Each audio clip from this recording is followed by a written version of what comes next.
Welcome to my booktube channel, Books of My Heart. I'm Angela.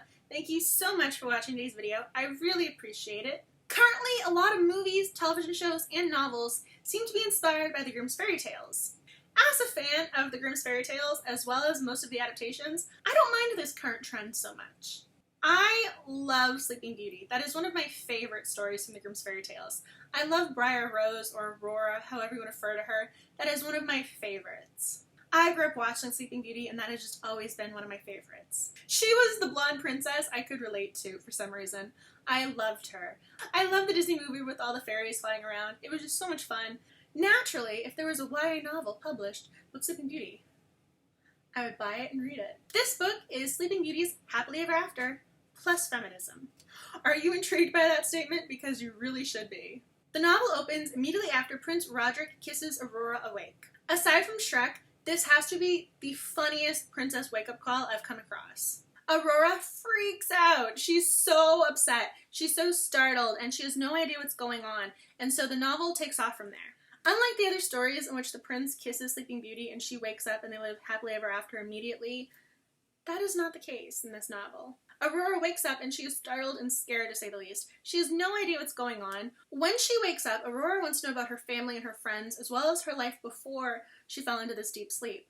The other people around her, however, seem to just think of her as the princess. They don't really seem to think of her as a person. It reminded me of celebrity culture today, in which the citizens put her on a pedestal and they don't want to look past what they know or what they need to know in order to just admire her from afar. After Prince Roderick kisses her awake, Aurora wants to know about her family and friends before she fell into her deep sleep. Roderick answers that her family died as if it's nothing. The characters in the book start to treat her as if she's more of someone to be admired from afar or a legend that's somehow come to life versus a real person.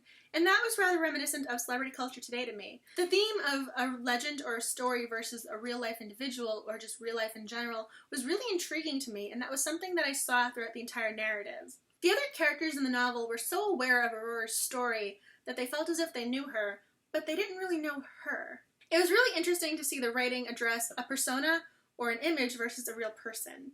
That was probably the most intriguing element of this narrative to me. Rhiannon Thomas is examining Sleeping Beauty utilizing a feminist lens. If that is something that is interesting to you, then you need to add this to your to-be-read list.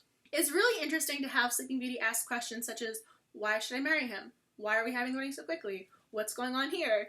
She asks questions and has a very modern mentality in more of an olden time. There's one passage on page 40 which I think sums up the feminist viewpoint nicely. The queen frowned. The wedding has been prophesied for 100 years, she said. Surely you know him enough. But, she stared at her hands. Say it, she thought. You have to say it. What if I don't want to marry him?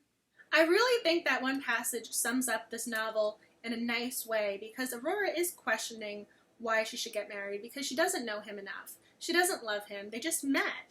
Aurora is really drawing attention to the love at first sight scenario, and since she didn't love him at first sight, should she marry him? I've mentioned before in other videos that I love characters who are always reading, and this Aurora is always reading. She's always picking up books, she's always sitting in an armchair reading. That is one of her favorite pastimes. So naturally, I'm going to love a reader. A feminist novel needs to have a smart female character. If you are a fan of Grimm's fairy tales, particularly Sleeping Beauty and feminism, this is a novel you should probably add to your to-be-read list. If you know of any other novels with really interesting twists on the happily ever after, or Grimm's fairy tales in general, please let me know, because I was really intrigued by this. If you liked A Wicked Thing and you liked today's video, please don't forget to give this a thumbs up. I'd really appreciate it. As always, thank you so much for watching, and have a great reading day.